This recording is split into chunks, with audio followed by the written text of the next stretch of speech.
Hello students, आज के lecture में हम लोग करेंगे एक तो इलेक्ट्रोमैग्नेटिक इंडक्शन ईएमआई,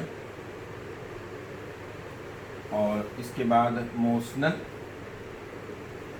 ईएमएफ, फिर इसके बाद प्रूफ ऑफ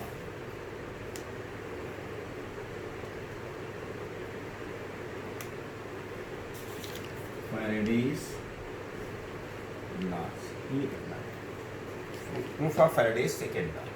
तो सबसे पहले जो फैराडेज फर्स्ट लॉ है, तो Faraday's first law is nothing but the just definition of electromagnetic induction. तो हेडिंग तो मैं डाल ही देता हूं, इलेक्ट्रोमैग्नेटिक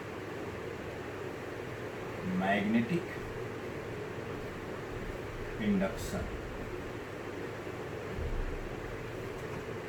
और इस इलेक्ट्रोमैग्नेटिक इंडक्शन में जो सबसे पहले स्टार्टिंग है, इसकी डिफिनीशन माने Faraday's first law, Faraday's first law. और फैराडेज फर्स्ट लॉ ही जो है कायदे से कहें तो ये इलेक्ट्रोमैग्नेटिक इंडक्शन है। फैराडेज फर्स्ट लॉ समझने के लिए पहले थोड़ा सा हम पीछे जाते हैं, जिसमें हम लोग ओरेस्टेड एक्सपेरिमेंट किए हुए हैं।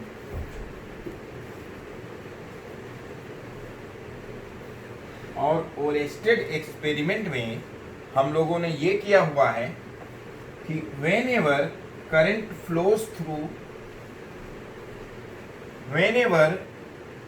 flows through a conductor, a magnetic field is produced around the conductor। ये हम लोग ओरेस्टेड एक्सपेरिमेंट में कर रखे हैं। क्या है Oersted experiment? whenever electric current passes through a conductor, a magnetic field is induced around the conductor। बाकी आगे की प्रोसेस है। फैराडे ने ये सोचा कि हर चीज का कन्वर्स होता है नेचर में ही। जैसे कि बच्चा होता है तो माँ बाप उसकी सेवा करते हैं, माँ बाप खर्चा करते हैं, लेकिन जब माँ बाप बूढ़े हो जाते हैं तो बच्चे सेवा करते हैं। आप लोग करेंगे कि नहीं? तो जो है, अभी आप माँ बाप से पैसा लेते हो, फिर आप पैसा किसको दोगे? माँ बाप को दोगे। तो ये एक रिवर्स फेनामेना जो है, उन्होंने फैराडे ने सोचा कि जब इलेक्ट्रिक करंट से मैग्नेटिक फील्ड प्रोड्यूस हो सकती है, तो वो उम्मीद ये कर रहे थे कि मैग्नेटिक, जैसे कोई मैग्नेट रख दे तो मैग्नेटिक फील्ड प्रोड्यूस हो जाएगी। तो जब इलेक्ट्रिक करंट से मैग्नेटिक फील्ड प्रोड्यूस हुई और यहाँ मैग्नेटिक फील्ड है, तो इन्होंने एक कॉइल ले लिया और बैटरी लगाने की जरूरत नहीं समझी। क्यों? क्योंकि ये चाहते थे कि इस मैग्नेटिक फील्ड से इलेक्ट्रिक करंट इंड्यूस हो जाए या प्रोड्यूस हो जाए, लेकिन ऐसा नहीं हुआ। ये बहुत टाइम तक एक्सपेरिमेंट करते रहे। जब नहीं हुआ तो एक तरह से आदमी जब झल्ला के कोई चीज फेंक देता है, तो उसी तरह से झल्ला के इन्होंने मैग्नेट को फेंक दिया, और जैसे ही फेंका वैसे ही गैल्वेनोमीटर में डिफ्लेक्शन ने ऑब्जर्व की। तो इस चीज को जो ये उम्मीद कर रहे थे कि मैग्नेटिक फील्ड से इलेक्ट्रिक करंट आ जाए, वैसे तो नहीं आई। तो इन्होंने ये किया कि इसको थ्रो करने से हुआ क्या है। जब ये इसको थ्रो कर दिए तो आप देखिए कि मैग्नेटिक लाइंस जो हैं, किसी भी टर्न से, किसी भी कॉइल से चेंज हो जाए। As soon as the magnet will start moving towards the coil, or it starts moving away from the coil, in both cases there will be change in magnetic flux linked with these coils। और जब magnetic flux change होगा तो EMF induce हुआ है और circuit close है, तो electric current flow करती है। और यही है फैराडेज फर्स्ट लॉ या इलेक्ट्रोमैग्नेटिक इंडक्शन की डिफिनेशन। तो हम अब फर्स्ट लॉ लिखते हैं कि whenever there is change in magnetic flux linked with a conductor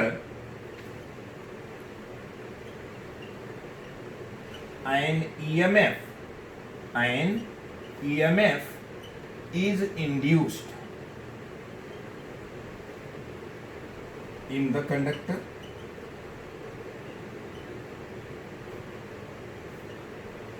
if circuit is closed, then current flows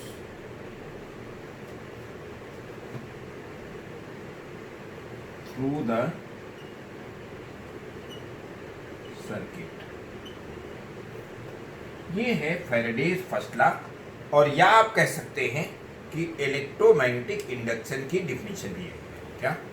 Whenever there is change in magnetic flux linked with a conductor and EMF is induced in the conductor, if circuit is closed, then current flows through the circuit। ये है Faraday's first law. अब हम बात करते हैं second law.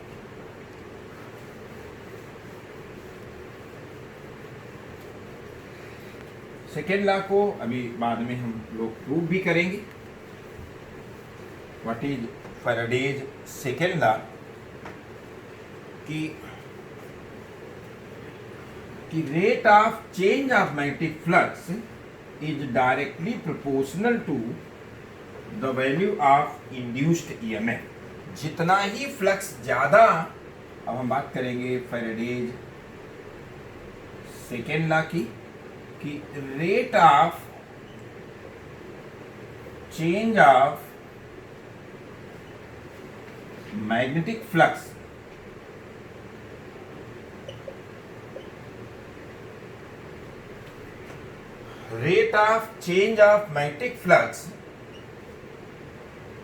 linked with a conductor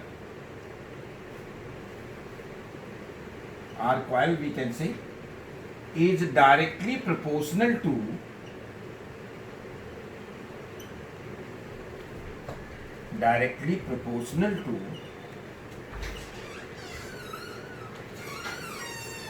the value of induced EMF। The value of induced EMF मतलब ये है कि delta phi by delta t is directly proportional to induced EMF. Conversely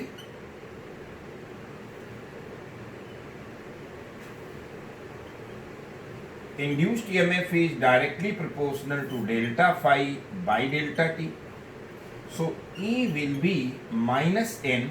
जब प्रोपोर्शनलिटी का साइन हटाते हैं इक्वलिटी में तो माइनस साइन आ जाता है और n आ जाता है। n is nothing but number of turns in the coil. अभी जो हम लोगों ने लिया था कि ये कॉइल थी और अगर ये कोई मैग्नेट है, ये मूव किया जाए इस तरफ, तो जो फ्लक्स होगा एक कितने कॉइल में कितने टर्न है, याद रखिएगा। ये इंटरसेक्ट नहीं करती हैं, अभी अगर बन जाए तो इसको अलग अलग रखना है। Two magnetic lines of force can never intersect each other. तो इस तरह से हम यहाँ देख रहे थे कि ये n जो है नंबर ऑफ टर्न्स है, और इस माइनस साइन को अगर हम लोग एक्सप्लेन करना चाहें तो इसके लिए अलग से बना हुआ है लेंज लॉ। तो पहले लेंज लॉ लिख देते हैं। लेंज लॉ समझने के लिए आपको इतना समझना जरूरी है कि पाकिस्तान जो है वो कहाँ से प्रोड्यूस हुआ है, इंडिया से, और वो इंडिया का ही विरोध करता है। यही है लेंज लॉ कि the direction of induced current, with in bracket लिख सकते हैं induced EMF, is such that it will always oppose the cause due to which it is produced. तो पहले लिख देते हैं स्टेटमेंट, फिर एक्सप्लेन करने की कोशिश करते हैं कि the direction of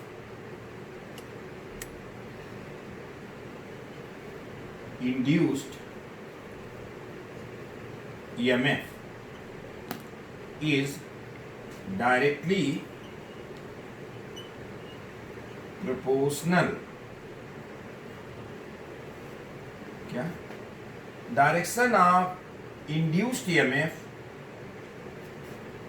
directly proportional नहीं, is such that direction of induced, पहले करंट लिख लें within bracket EMF is such that it will always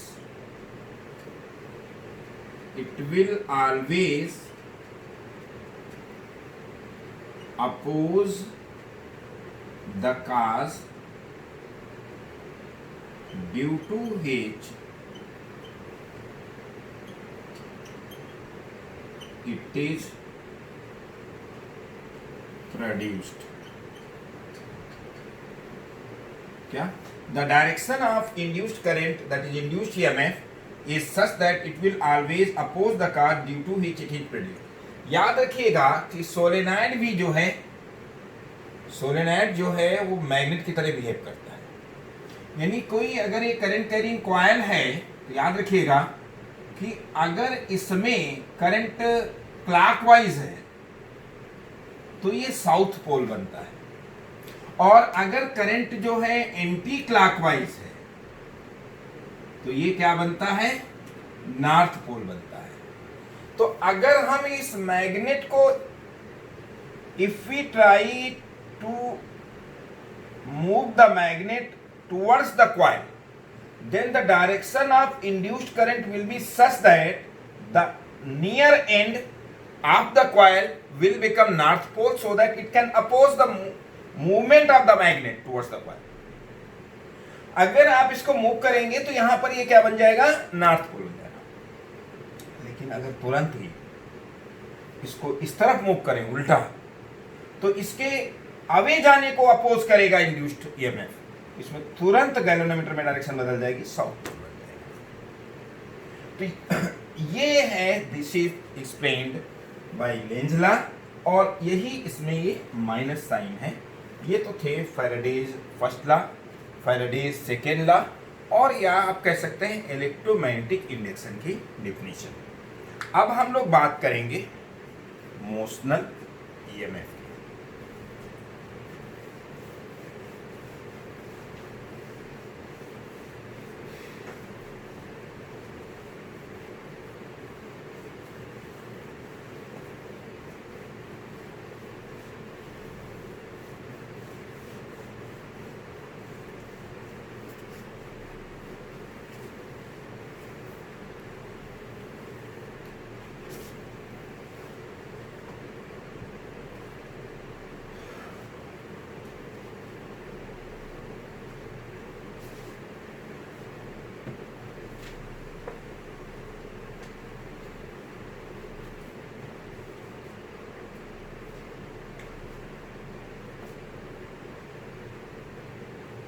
motional EMF क्या होता है? मोशनल ईएमएफ कि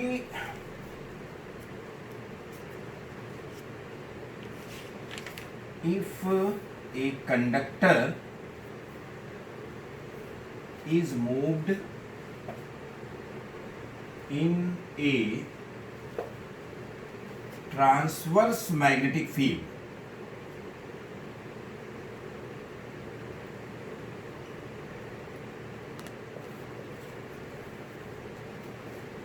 transverse magnetic field with uniform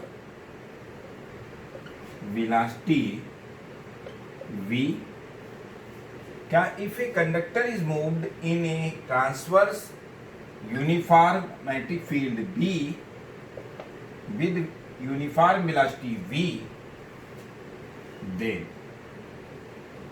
a potential difference या EMF कह सकते हैं, potential difference is induced across the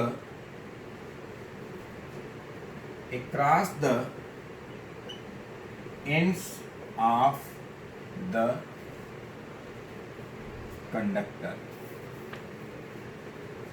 across the ends of the conductor, which is given by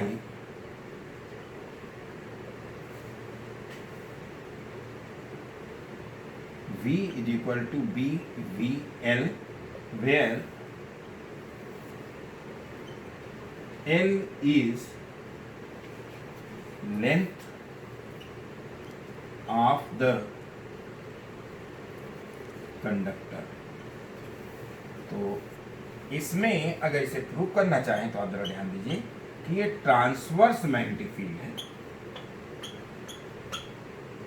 और इस ट्रांसवर्स मैग्नेटिक फील्ड में ये कोई कंडक्टर है और इसे आप v वेलोसिटी से मूव कर रहे हैं इस मैग्नेटिक फील्ड में। तो आप जानते हैं अगर ये कंडक्टर है तो इसमें फ्री इलेक्ट्रॉन जरूर होंगे, और जब ये मूव कर रहे हैं, जैसे बस में आप बैठे हैं और बस मूव कर रही है, तो जिस डायरेक्शन में बस मूव कर रही है उसी डायरेक्शन में आप भी मूव कर रहे हैं। तो ये जो फ्री इलेक्ट्रॉन हैं, अगर ये कंडक्टर भी वेलोसिटी से मूव कर रहा है तो ये इलेक्ट्रॉन्स भी मूव कर रहे हैं, और इलेक्ट्रॉन के मोशन के पॉजिटिव डायरेक्शन में इलेक्ट्रिक करंट मानते हैं।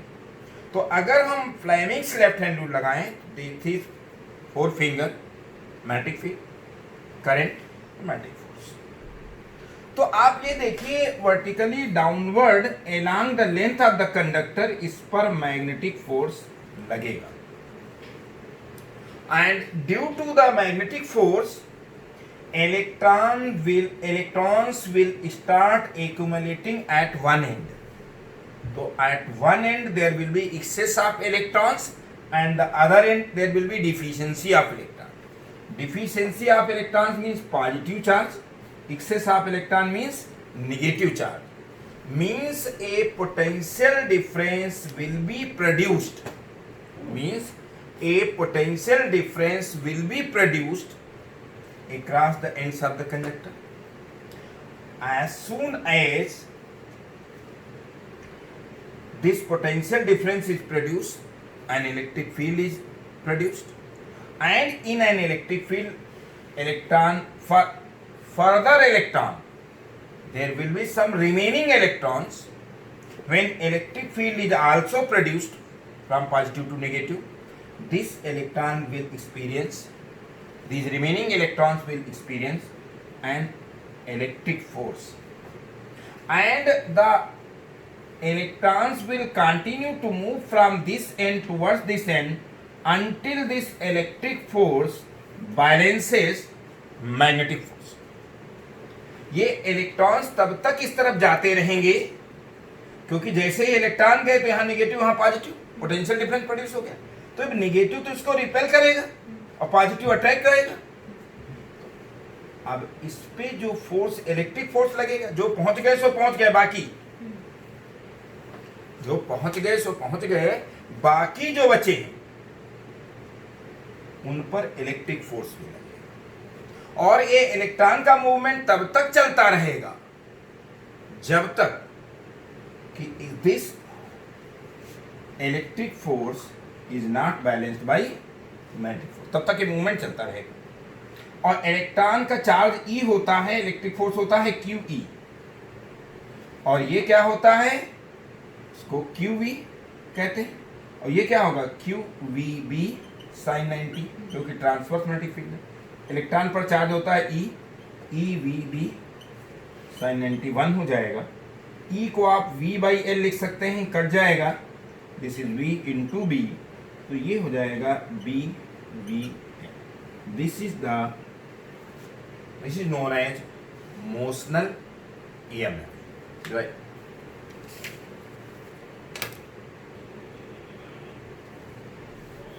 नेक्स्ट जो है ये न्यूमेरिकल हम लोग करेंगे।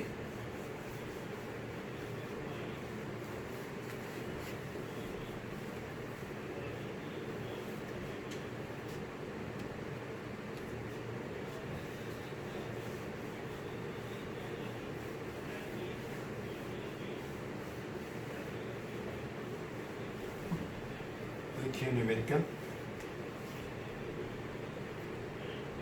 a rod of length L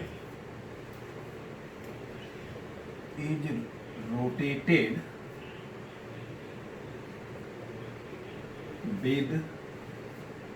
constant angular velocity omega. Angular velocity omega in a transverse magnetic field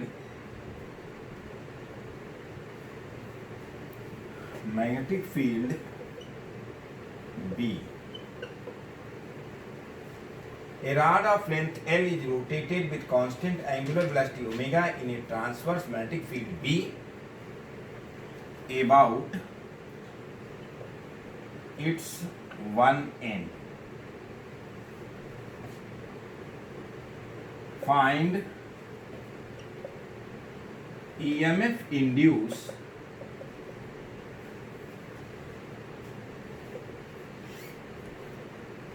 across the ends of the rod.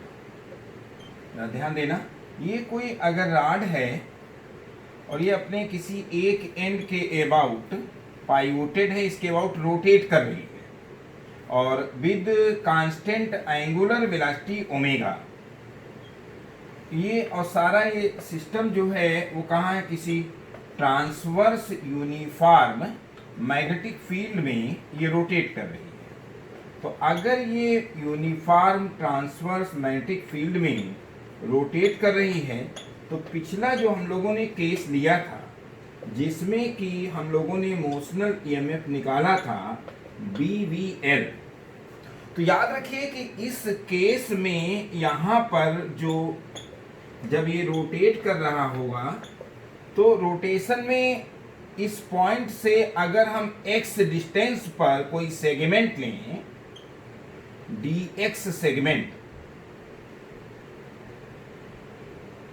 तो इस dx सेगमेंट में मान लो वेलोसिटी क्या है, v है, तो हर पार्ट की वेलोसिटी बदलती जाएगी जब ये कांस्टेंट, क्योंकि अगर यहां पर हम देखें v तो हम जानते हैं लीनियर वेलोसिटी क्या होती है, v equal to r omega. अब चूंकि ये सेगमेंट इस x रेडियस के उसमें रिवॉल्व कर रहा है तो v की वैल्यू क्या होगी, x omega, and x from 0 to x is equal to क्या, l। तो सिर्फ इतने पार्ट में जो ईएमएफ इंड्यूस होगा DE क्या होगा, BV, L की जगह क्या है, DX। BVL अभी हम लोगों ने प्रूव किया, तो वहां पर तो वो लीनियरली मूव कर रहा था, ट्रांसलेटिव मोशन हो रहा था, यहां रोटेटिव मोशन हो रहा। तो हर सेगमेंट में लीनियर वेलोसिटी अलग होगी लेकिन एंगुलर वेलोसिटी कांस्टेंट होगी, जैसे फैन मूव कर रहा है। तो जितना भी पार्ट है तो एंगुलर वेलोसिटी सभी की सेम है, number of revolution her part का बराबर है, लेकिन जितना लेंथ ज्यादा होगी टिप की लीनियर वेलोसिटी अलग होगी और मिड पॉइंट की अलग होगी, वैसे बदलती रहेगी। तो यहां पर जो ये सेगमेंट है x डिस्टेंस पर, इसकी वेलोसिटी अगर v है तो क्या होगा, induced EMF will be BVL। L कितनी लेंथ, dx लेंथ में हमने निकाला है। आप अगर इसे इंटीग्रेट करें तो v की जगह क्या, x omega into dx, and x from 0 to x क्या होगा, L। तो इंड्यूस्ड ईएमएफ E हो जाएगा, b ओमेगा कांस्टेंट है, integration x dx, x from 0 to x is equal to L। तो इससे जो इंड्यूस्ड ईएमएफ होगा B omega x square by two and x from zero to x is equal to क्या हो जाएगा L. तो ये induced EMF 1/2 B omega L square, यही फार्मूला है, याद रखेंगे। अगर यहाँ पर ये कोई डिस्क होती आर रेडियस की और वो रोटेट कर रही होती तो यहाँ ये फार्मूला हो जाएगा 1/2 बी ओमेगा आर स्क्वायर। उसको फेराडेज डिस्क कहते हैं। कोई अगर डिस्क पायोटेड है और रोटेट कर रही है तो उसके सेंटर और सरकमफ्रेंस के बीच में जो इंड्यूस्ड ईएमएफ होगा तो वो 1/2 बी ओमेगा आर स्क्वायर है। साइड में साथ में चाहे लिख लें कभी फेराडेज डिस्क करके, और इस तरह से सेंटर और सरकमफ्रेंस के बीच जो आता है।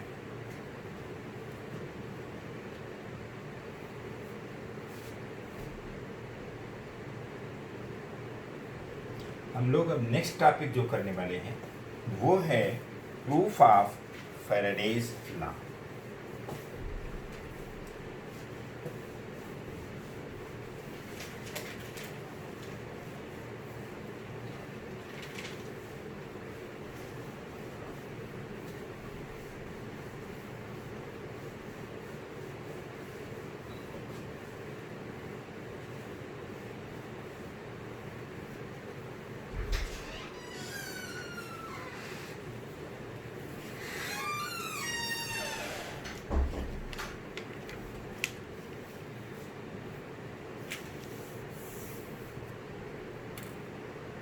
Proof of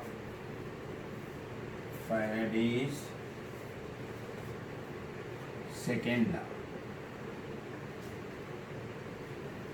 ध्यान दीजिएगा कि इसको प्रूव करने के लिए यहां एक यू शेप्ड कंडक्टर है और इस यू शेप्ड कंडक्टर में पर कोई दूसरा एक कंडक्टर टच करके v वेलोसिटी से समझ लीजिए मूव किया जाता है और पूरा ये सिस्टम किसी ट्रांसवर्स मैग्नेटिक फील्ड में रखा हुआ है।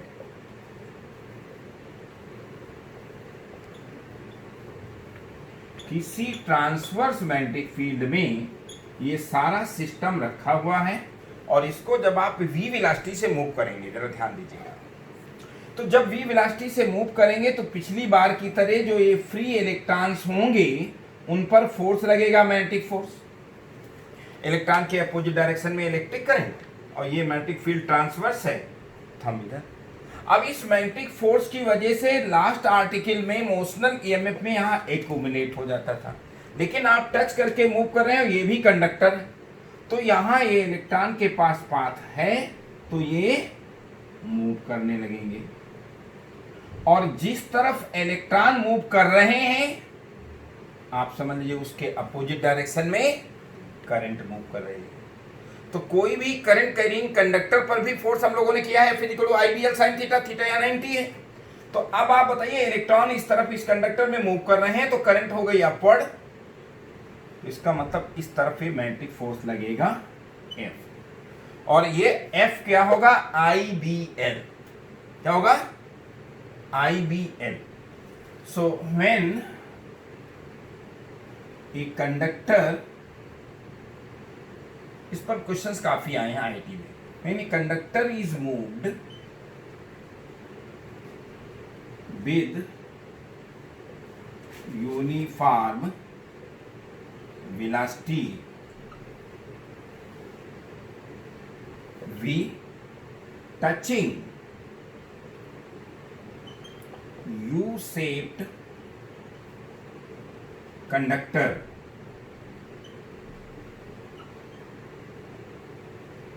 in a uniform magnetic field B,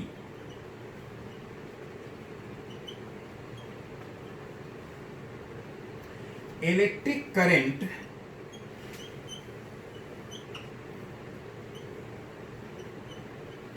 is produced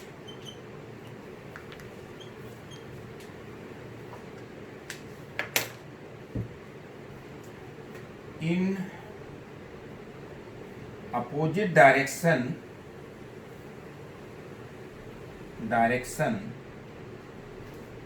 of motion of free electrons. ये जो फ्री इलेक्ट्रॉन्स मूव कर रहे हैं इनके अपोजिट डायरेक्शन में करंट प्रोड्यूस हो गई। Therefore a magnetic force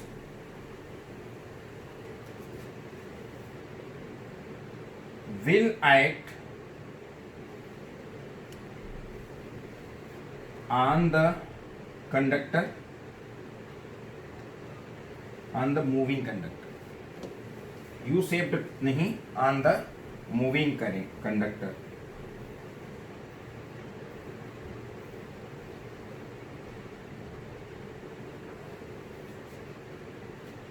And work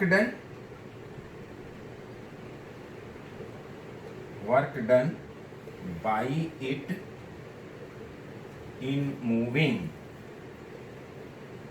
delta x distance कितना हो जाएगा? W क्या होगा? F into D, F into D delta x cos 180। क्यों? क्योंकि आप मूव इस तरफ करा रहे हैं और फोर्स इस तरफ है। F की वैल्यू कितनी है?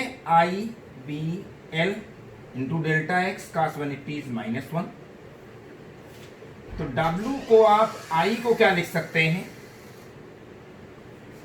Q is equal to I t होता है, तो I हो जाएगा Q by delta t B into L delta x. तो इससे आप देख सकते हैं कि W will be nothing but W upon Q will be nothing but B L delta x by delta t, delta x by delta t is nothing but V। Minus sign भी था, इस माइनस साइन को इधर ले लें, W by Q B L V। आप लोग बता सकते हैं इस W by Q को क्या कहेंगे? नहीं, W by Q is the amount of work done in moving unit charge। जब Q से डिवाइड कर दिया तो यूनिट चार्ज के लिए वर्क हो गया ना। तो W by Q is nothing but work done in moving unit charge in the closed circuit. और क्लोज सर्किट में जो वर्क होता है वो EMF होता है। क्या होता है? तो इससे minus E will be BLV।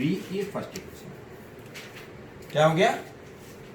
और आप बताइए कि अगर डेल्टा टी सेकेंड में ये डेल्टा एक्स डिस्टेंस ये मूव कर जाता है, कौन? ये रॉड, तो कितना फ्लक्स क्रॉस करेगा? कितना फ्लक्स चेंज होगा?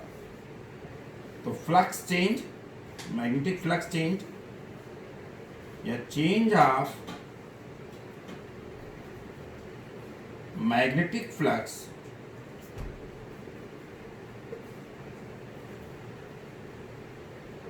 इन डेल्टा टी सेकेंड, वो लोग डेल्टा फाई क्या होगा? डेल्टा फाई होता है बी इंटू क्या? ए। तो डेल्टा फाई क्या हो जाएगा? बी ए क्या है? L into delta x, area rectangle का एरिया, लेंथ इसकी एल अगर मान लिया जाए तो, और डेल्टा एक्स ये, तो एरिया कितना ये एरिया सो कर गया एल डेल्टा एक्स। तो ये और डिवाइडिंग बाय डेल्टा टी से अगर डिवाइड कर दें दोनों तरफ तो B L delta x by delta t हो जाएगा। इसका मतलब क्या होगा? Delta phi by delta t is B L V. ये सेकेंड कंडीशन हो गई। और आप देख सकते हैं फ्रॉम 1 एंड 2 वहां पर बी एल वी क्या आ रहा है? माइनस ई। और यहां पर बी एल वी क्या आ रहा है? तो E will be minus delta five by delta. इस पर कई तरह से घुमा के एससी वर्मा में भी क्वेश्चंस दिए हैं और आईआईटी में आए हैं, ये नोट कर लीजिए।